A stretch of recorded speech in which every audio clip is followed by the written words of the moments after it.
Will the Panthers' new look offense show out in week 1 at New Orleans? I'll provide my keys to victory right here on Locked On Panthers.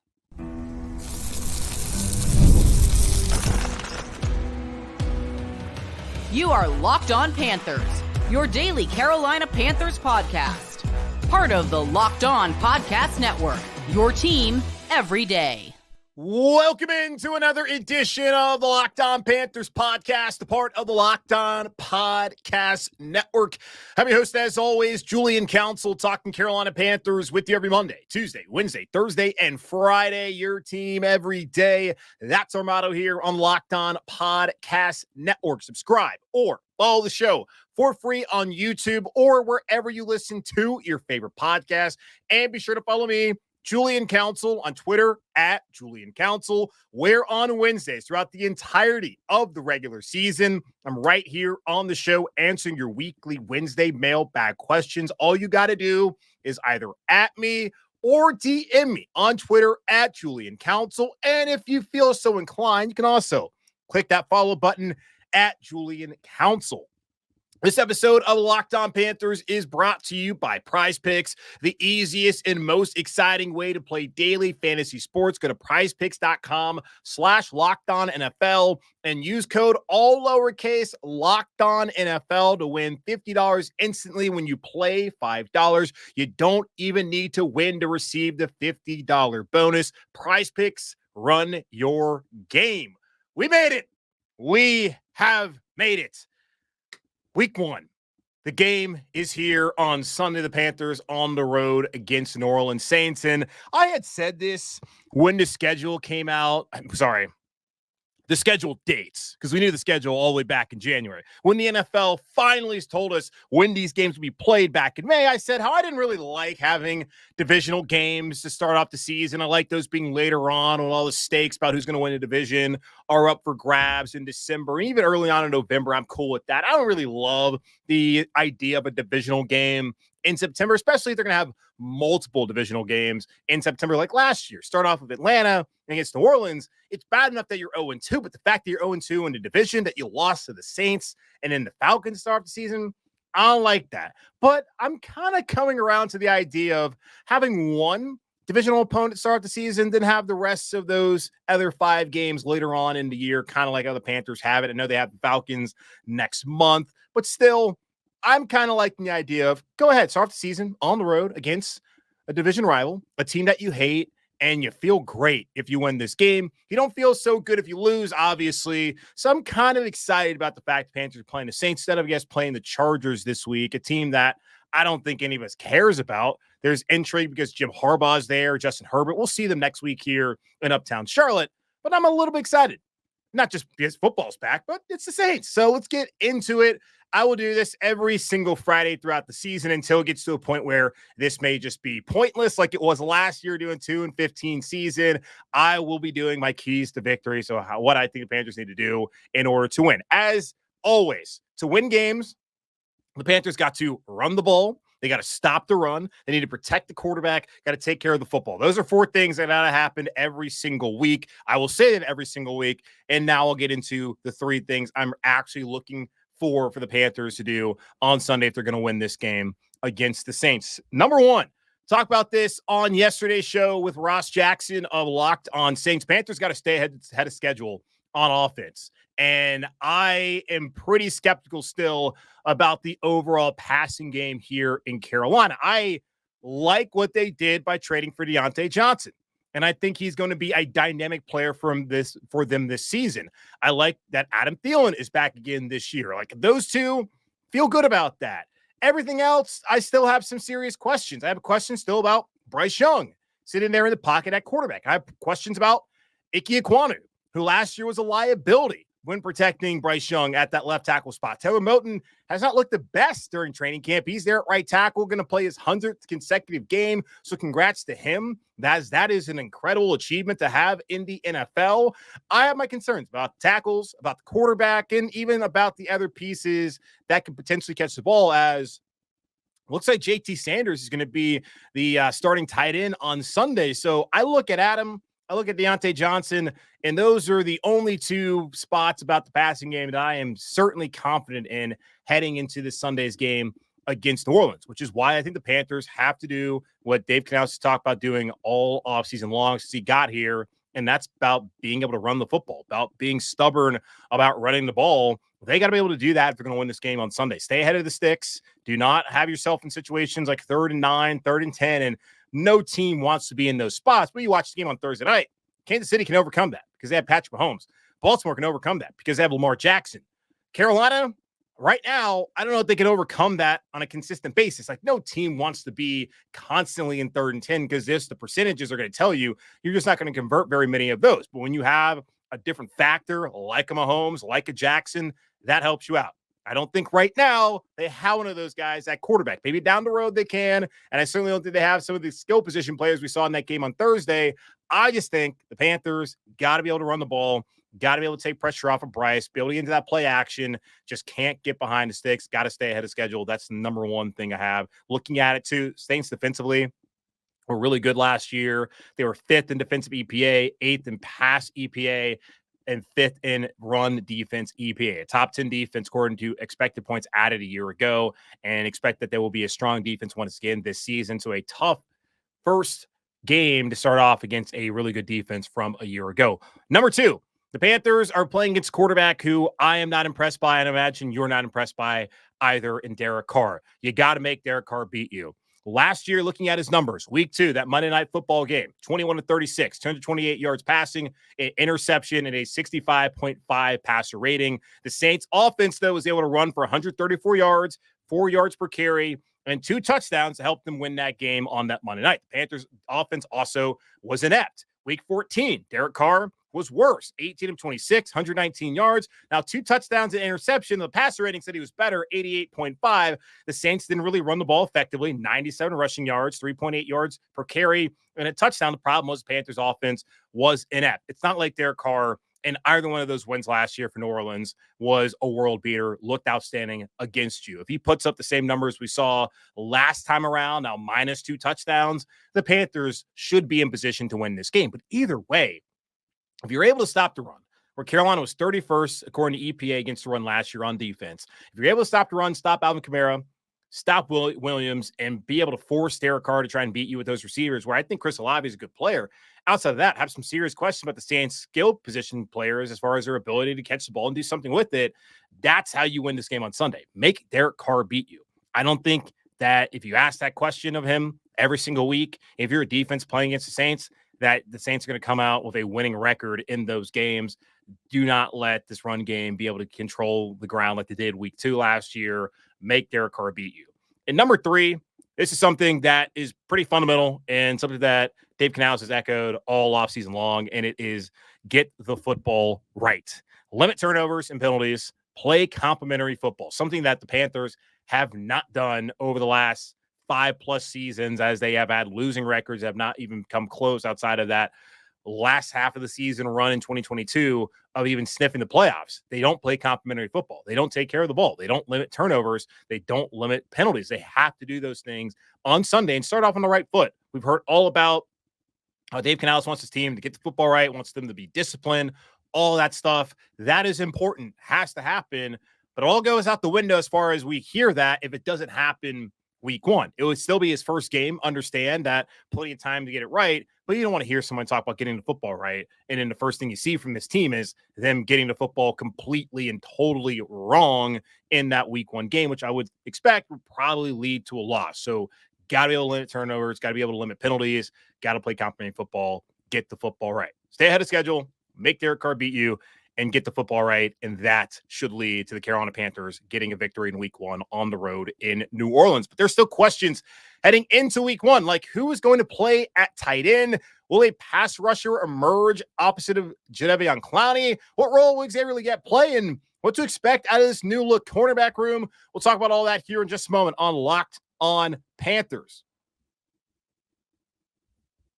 When you're hiring for your small business, you want to find quality professionals that are right for the role. That's why you have to check out LinkedIn Jobs. LinkedIn Jobs has the tools to help you find the right professionals for your team faster and for free. LinkedIn isn't just a job board. LinkedIn helps you hire professionals you can't find anywhere else, even those who aren't actively searching for a new job but might be open to the perfect role. In a given month, over 70% of LinkedIn users don't visit other leading job sites. So if you're not looking on LinkedIn, you're looking in the wrong place. On LinkedIn, 86% of small businesses get a qualified candidate within 24 hours. Hire professionals like a professional on LinkedIn. LinkedIn knows that small businesses are wearing so many hats and might not have the time or resources to hire. LinkedIn is constantly finding ways to make the process easier. They even just launched a feature that helps you write job descriptions, making the process even easier and quicker. In fact, 2.5 million small businesses use LinkedIn for hiring. Post your job for free at linkedin.com/LockedOnNFL. That's linkedin.com/LockedOnNFL to post your job for free. Terms and conditions apply.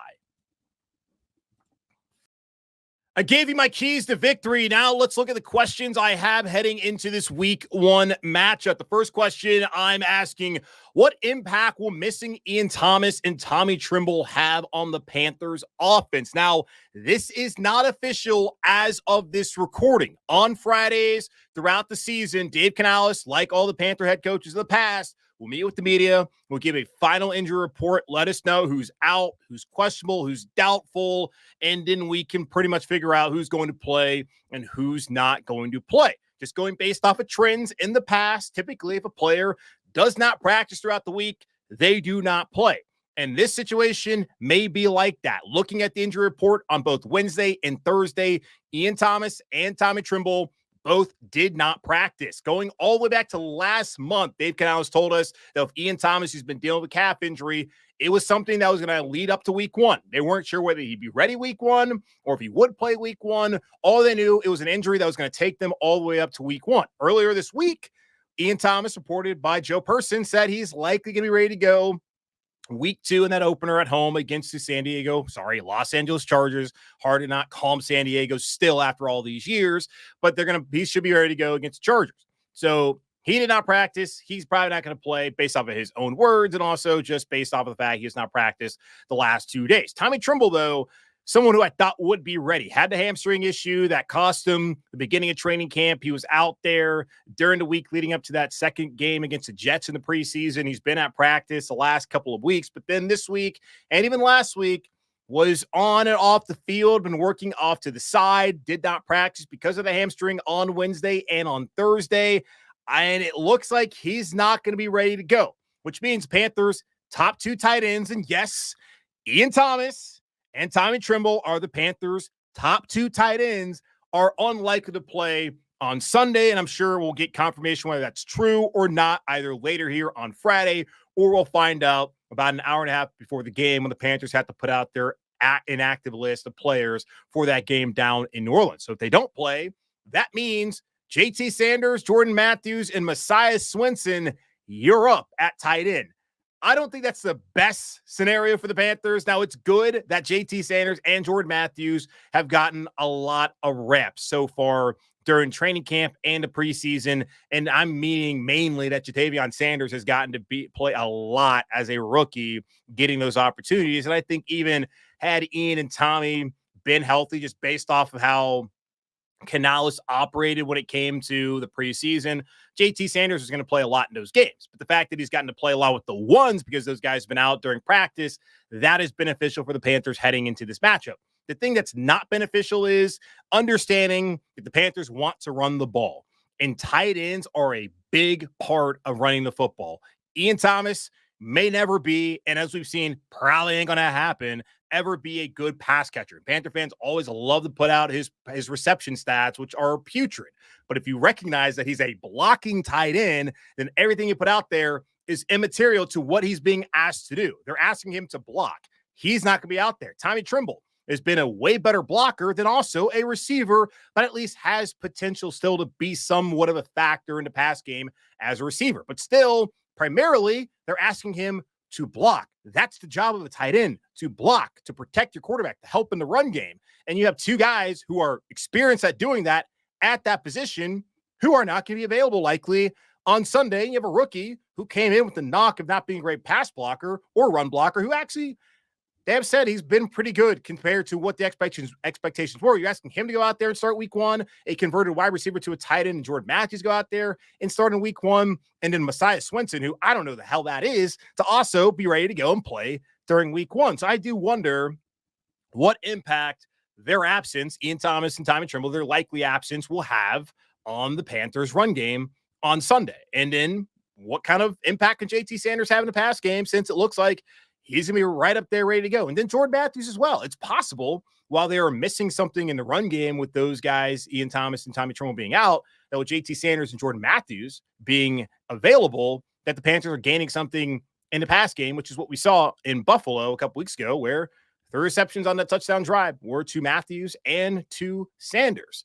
The next question I'm asking is, will a pass rusher outside of Clowney emerge on Sunday? Had conversations with Ross Jackson, of course, on the Crossover Thursday episode yesterday, went on down on ESPN Southwest Louisiana to do a radio hit on Friday, and they were talking about how they were concerned about Trevor Penning and the tackles in New Orleans, and I was wondering, is someone going to lie to us on Sunday? Is DJ Johnson or Eku Leota going to have a breakout performance, have a bunch of pressures and sacks, and then that only turns out to be the case because they were facing off against a bad Saints tackle room, mainly looking at Trevor Penning? And if that's the case, I'm totally fine with it. I don't need them to be telling me the truth this week if they're going out there and getting pressure against a susceptible player in Penning on Sunday afternoon. But still, they got rid of K'Lavon Chaisson this week because Dave Canales said they wanted to find a dynamic pass rusher. And I don't look at anyone else on the team as being dynamic when it comes to pass rushing, and that includes Jadeveon Clowney, just based off of, I don't know, the totality of his career and him not being a dynamic pass rusher. He said it's more of an art form than when it comes to stopping the run, which is all about mentality. So it's a little bit different there. So we'll see. Can DJ Johnson, who I expect to get to start, can he show something? Looked good against Buffalo. It still gets 2s, but I give him credit when credit's due, because it's not like he's shown a ton in those other situations. So can we see something out of DJ Johnson when it comes to that? Eku Leota getting an opportunity, potentially Jamie Sheriff as well. I'm very curious to see, will a pass rusher emerge opposite of Clowney, knowing that there is a tackle room there in New Orleans that could be taken advantage of.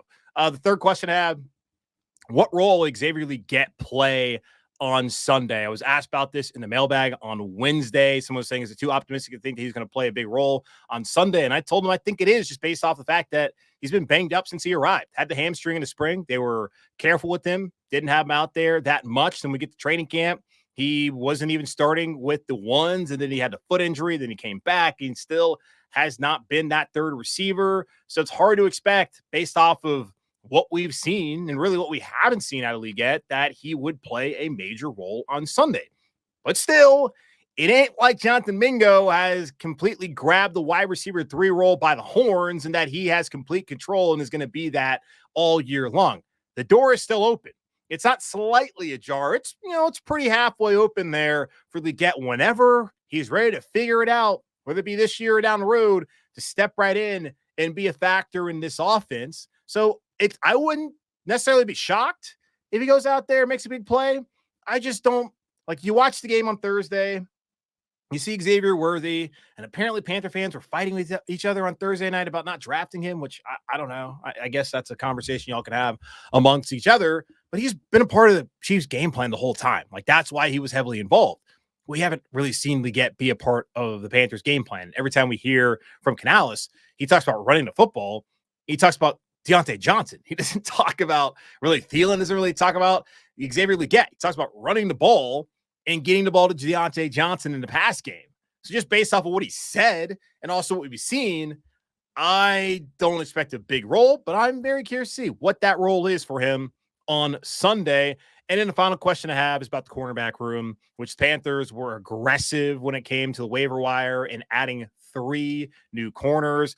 Got Charles Smith-Wade, who's a rookie out of Washington State. Got Shamar Bartholomew, Tariq Castro-Fields, and Keenan Isaac. Those 3 guys they picked up off of waivers. They also signed Lonnie Johnson Jr., a former Saint. Last year in New Orleans, he played there, who will likely be elevated. They added 4 guys on that day last Wednesday. So I'm very curious to see what kind of role those guys play. Like JC Horn, Troy Hill, Mike Jackson, those will be the primary corners, JC and Mike on the outside, Troy Hill there in the slot.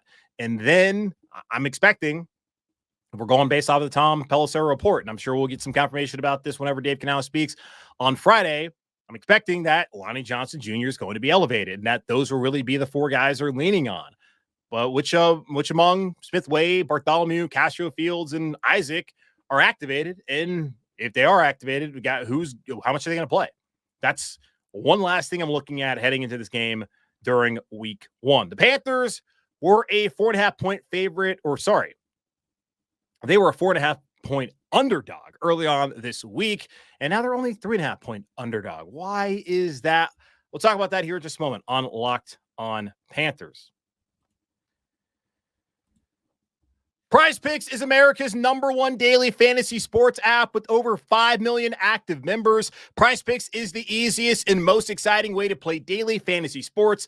Unlike other apps on PrizePicks, it's just you against the numbers. All you do is pick more or less on 2 to 6 player stat projections and watch the winnings roll in. You can now win up to 100 times your money on PrizePicks with as little as 4 correct picks. One Caleb Williams passing yard gets you 1 win on PrizePicks every week in September. That's right. Only 1 yard gets you an automatic win every football weekend in September. 4 weeks of free W's. Don't miss a deal on PrizePicks because it's gone when September ends. Download the PrizePicks app today and use code LOCKEDONNFL and get $50 instantly when you play $5. That's code LOCKEDONNFL on PrizePicks. Get $50 instantly when you play $5. You don't even need to win to receive the $50 bonus. It's guaranteed. PrizePicks, run your game. We're back, baby. We are back. Sunday, 1 p.m. The Carolina Panthers facing off against the New Orleans Saints. Looking over at our friends at FanDuel, the Panthers as underdogs in this game, but the line has changed. Earlier this week, I saw the Panthers at +4.5, and looking at it today on Friday, +3.5. So the public has put some money on Carolina and has gotten that number down. And I think it's pretty fair. FanDuel looks at Carolina as a team that has a 5.5 win total. They have New Orleans at 7.5. I think it's pretty apt with both these teams heading in this game where there's still plenty of unknowns heading into Sunday. Talk about the questions that I have remaining heading into week 1 just a moment ago. And really overall, I don't know what to expect. I've heard that they want to run the football. I've seen it from watching training camp and also some of the preseason. I know that they really want to focus on Deontay Johnson. We didn't see a ton of that from the preseason game, but I saw that throughout training camp as he and Bryce had a great connection. And defensively, I have a lot of questions and really concerns more than a question about their ability to get after the passer. And we'll see what the run defense looks like. I think it's going to be a lot better than it was last year. There's just so much unknown about this team heading into this week 1 matchup. And in New Orleans, not a super impressive team. Like Derek Carr, never really been high on him in the NFL. Alvin Kamara's obviously an excellent player, and I love Chris Olave at wide receiver for them. Their defense is pretty good. I just don't see this as a game that the Panthers can't win. They absolutely can win this game. Looking at these first 3 games, this is a game they can win. Next week against LA probably would maybe be a little harder, but that's a game they should be able to win.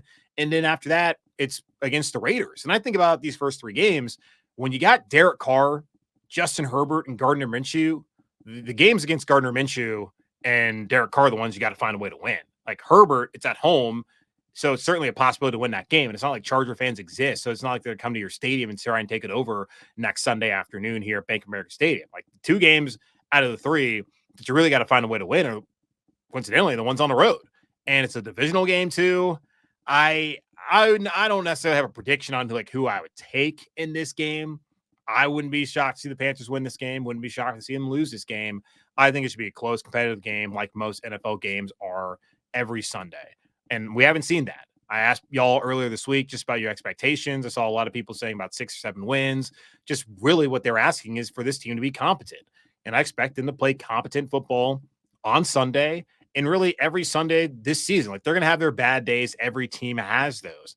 But are they going to have the days where they look completely inept? I don't think so. I don't think that's going to happen this year. I expect them to be competent. I expect them to compete. And I expect that they have a great chance to win this game on Sunday in New Orleans. And I will talk to you all about that right after the game here on Locked On Panthers. That's going to wrap up this edition of Locked On Panthers podcast, part of the Locked On Podcast Network, hosted by yours truly, Julian Council. Again, y'all, subscribe or follow the show for free on YouTube or wherever you listen to your favorite podcast. And be sure to follow me, Julian Council, on Twitter at Julian Council, where on Wednesdays, I answer your weekly Wednesday mailbag questions. So either at me or DM me, get those questions into me after Sunday's game for next week's show. But in the meantime, be safe, be happy, be whole. As always, keep pounding. And I'll talk to y'all on Sunday live on YouTube, approximately an hour following the Carolina Panthers win in New Orleans. So talk to y'all then.